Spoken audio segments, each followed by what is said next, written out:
I just finished episode 16 of season 1 of Once Upon a Time.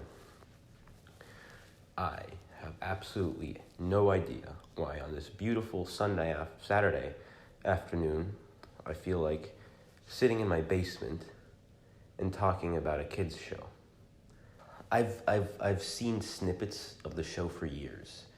It lasted 7 seasons, ending in 2018, and I always watched the beginning. I always watched parts of the beginning because my sister watched the show, but I never felt any alleviation from the show, so I decided finally, I'm gonna push through this shit, and I'm gonna watch it.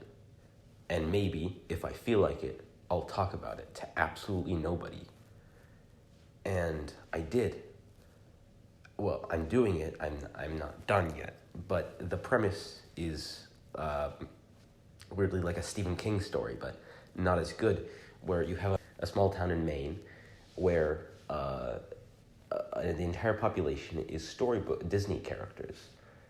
And it's where the evil queen has put a curse on the entire population of the magical kingdom, and now they're stuck in this small town in Maine. And nobody leaves, nobody goes in, and time does not pass. It stays stagnant. Everything is stagnant, and time does not change. The premise is pretty simple. It's nothing that would usually hook me, but it does it in a way that did for some reason. So it's basically has the main character, or that's a weird problem we'll get into, but the person who's set up to be the main character is working in Boston, doing like small jobs, and then one day her son, on her birthday, or on her 28th birthday, comes into her life and says, I'm 10 years old, you abandoned me, now come fuck around in Maine with me because I have a wee bit of schizophrenia, and I'd like you to help me with that. And so she says, fuck it, my life is nonsense, it's bullshit, I'm gonna explore Maine with my schizophrenic son. And they do that, and they have their little adventures, and the son is the only one who knows, or the only one who shouldn't know, who knows that the entire town is cursed, because nobody knows that they used to be storybook characters, or that they still are storybook characters that are just stuck on Earth. So he has this thing where he has a storybook where he basically matches all the characters in the storybook to people in the town. And everybody thinks he's insane because, of course, I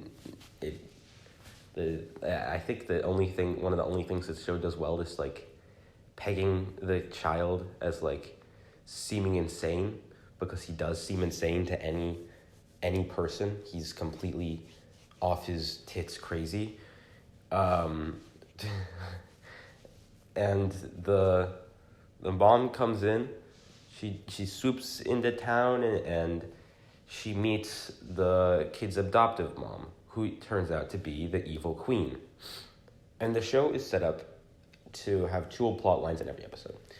It has the Earth plot line, which is just linear, progressive, starts with the mom entering the town and meeting all the storybook characters that don't know that they're Disney characters. And then it has the fantasy story going on at the same time in every episode, where it has the storybook characters, and it's like Snow White and Prince Charming going through their stuff. That's a mess. It's a complete mess, but I don't feel like talking about that yet. So you have these 2 plot lines. The mom enters the town, and she meets the antithesis of her, which is the adoptive mom of her son. And she gets in the town, she does some odd jobs, and finally she's like, I'm gonna stick around because I have nothing's for me in Boston, which is where she was before. I have no life. I'm gonna try to find a life here. So she gets some friends and stuff, and like she starts getting in with her son with like all of the storybook stuff, and like he gets her into that stuff, and they get into it. they have a little dynamic where she goes along with his storybook like mission to try to convince everybody that the storybook characters and to defeat the evil queen, which is his mom. And it works, and it's that main thing that drove me to keep watching. It's that main relationship between the mom and the son, which is it's the structuring of the show that gets me. But that is the reason I never push through, is that it sets up this premise and then it never resolves the premise, and I've always like wanted that premise to be resolved since I watched in third grade. When I watched the beginning, it's ever since, and I've never been able to. And now I'm finally pushing through when I have some ounce of knowledge about story writing. Well, I don't, but it's so difficult because the story, setting up a premise like that with a soap opera structure, which is basically, it's a 22 episode long season. Every season is something like that. And it can only resolve the structure at the end. And I don't know if it's going to be at the end of this season or the next one. So I don't know if I'm going to have to watch 6 more episodes or 28 more episodes or 3,000 more episodes. I just want it to end so badly. And I know it's just going to keep getting worse. But I'm going to push through. I swear to God. This will end eventually. But now I'm going to start, talking about the characters and the structuring of the show. And the main thing is what I said before, is it's soap opera structuring. So it sets up these little episodic dramas, and it resolves those, or sometimes those go along for a couple episodes, and it's like these mini plot lines inside the whole season, but there's a broader season. It's like the CW. The thing I can compare it to most is The Arrow, which I watched for too long when I was younger.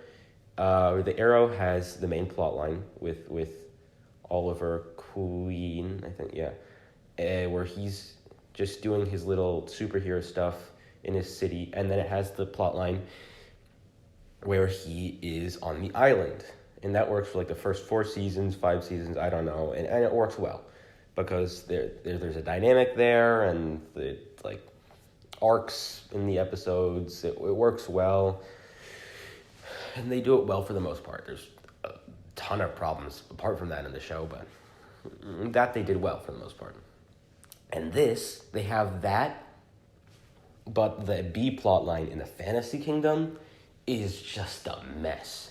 It is a catastrophe of tropes. It is incredibly inconsistent episode to episode. It feels like they wrote it as they were going along, and they never rewrote the stuff that they wrote at the beginning. Basically, what happens is at the beginning, they start at the end of the fantasy stuff, and then they just hop between different fucking plot lines in the fantasy world. It's like a commercial break that you're begging to end. It's just, sometimes it just goes on for so long. I would not be able to watch this if it had commercial breaks, which it's on Disney Plus. Here's the thing. This is the thing that makes it most subjective for me, is that I am a massive, enormous, humongous nerd. I'm not massively well-read, but I think I'm a little bit well-read. In fantasy, these are, I don't know, I'll put up here. These are some stuff. There's some of the books I've read, some of the series I've read. And I have a pretty good grasp of tropes in fantasy, tropes in storytelling. And this show, the whole point of it is basically just to include those tropes and sometimes to put a twist on them.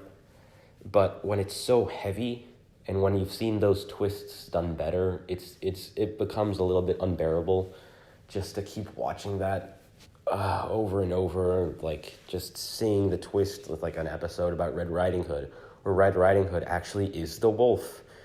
Oh no. And she's a werewolf, and it's just, I don't know. Then the A plot line with the Earth you can, like, it's not supposed to be something where you dig too deep into it, but in fantasy, in like fantasy circles and like the hardcore nerd stuff, there's something called a hard magic system and there's something called a soft magic system. Here are two examples. This one's hard, this one's soft with magic systems. And this is a very soft magic system, which means that it doesn't have hard boundaries. And that's the point. There's nothing wrong with that. There's plenty of great stuff that has softer magic systems, but here it's almost abused, where they just explain away nonsense left and right, and it's just in both plot lines. One of my least favorite tropes, one of most people's least favorite tropes is just, and this is something that Disney basically coined, or well, the Brothers Grimm kind of coined, is the because love trope. It's just like, oh, Harry was saved from the Vada Kedavra curse because love. That's kind of lame, because it's just a little bit lazy in my opinion, and it's fine in Harry Potter's case because it's like one of the main themes. It's used basically once. It's not a big deal. Here it's every episode is something because love. I don't mean to be mean because there's a lot of talent in this and there's a lot of people that really like this, but I'm cynical and a pain in the ass, so I like being cynical. I predict that the main plotline I want to be resolved will resolve itself in the first season, probably at the very end. I predict it will be resolved kind of lazily. I think the characters, in the end, they'll have like magical intervention that convinces them all that they're under a curse. And the thing that's like funniest to me is that like it tries to play this as like their lives are so terrible.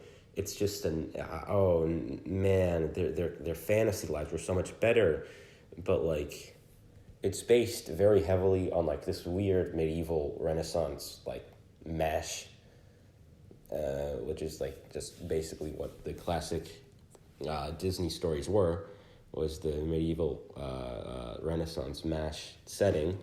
In here, it's still like they still have horrible wars, horrible famine and plague, and on Earth they're completely rid of that. They don't have any of that.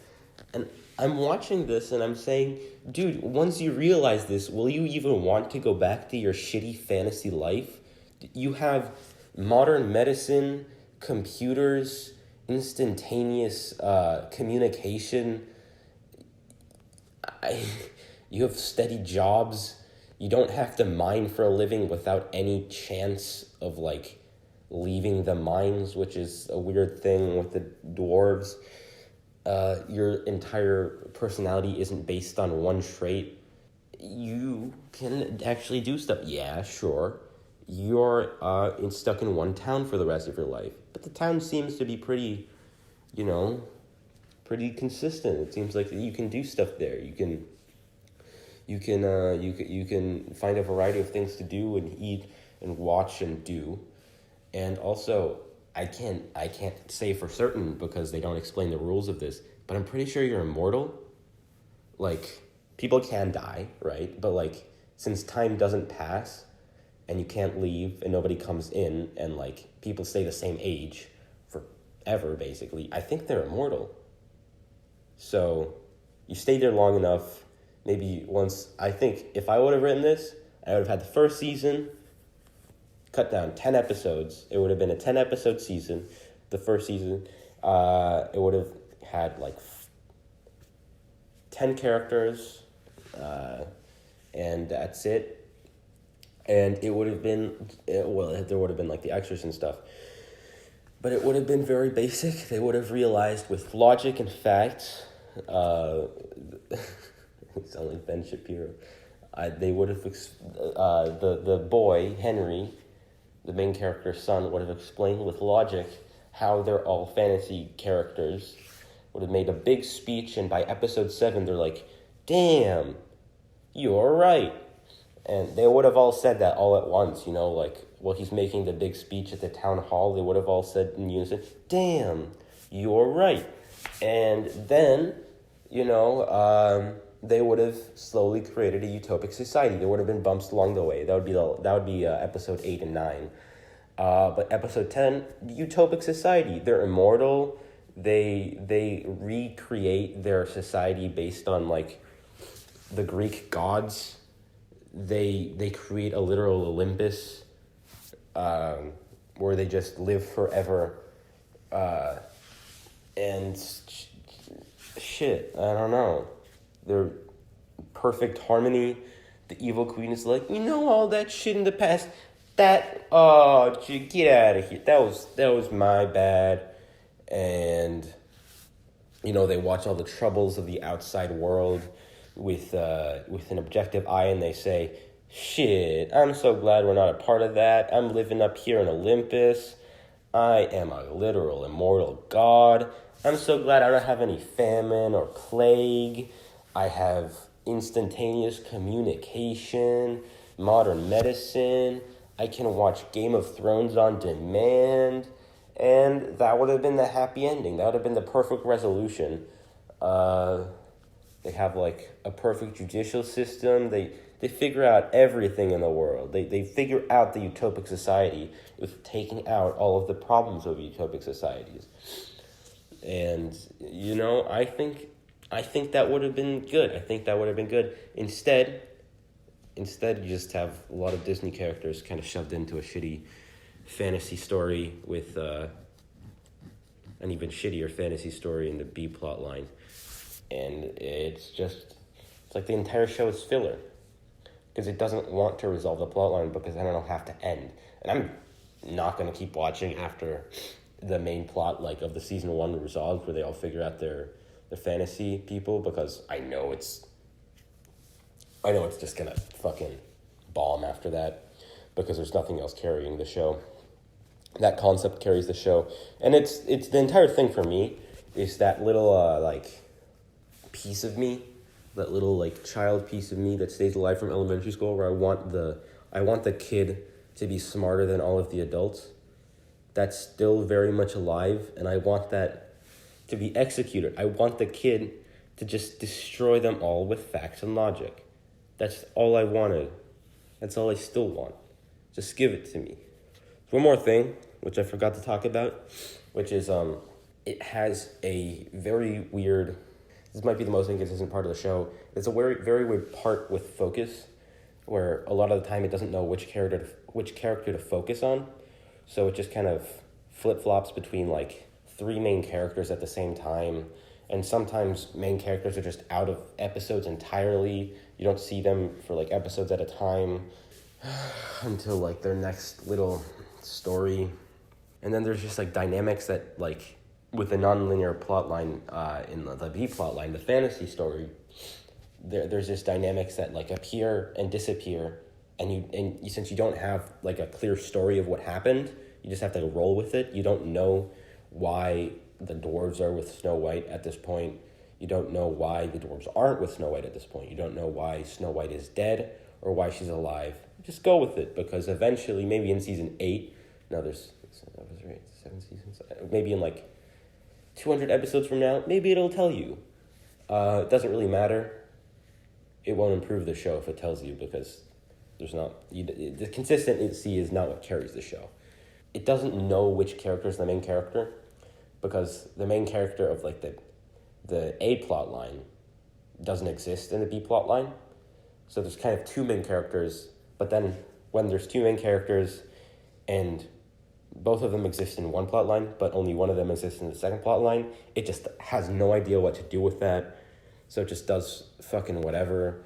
And then when the entire arc is resolved of one character in the A plot line, it's just, you know what, we're out of time. I mean in the B plot line, because it's non-linear.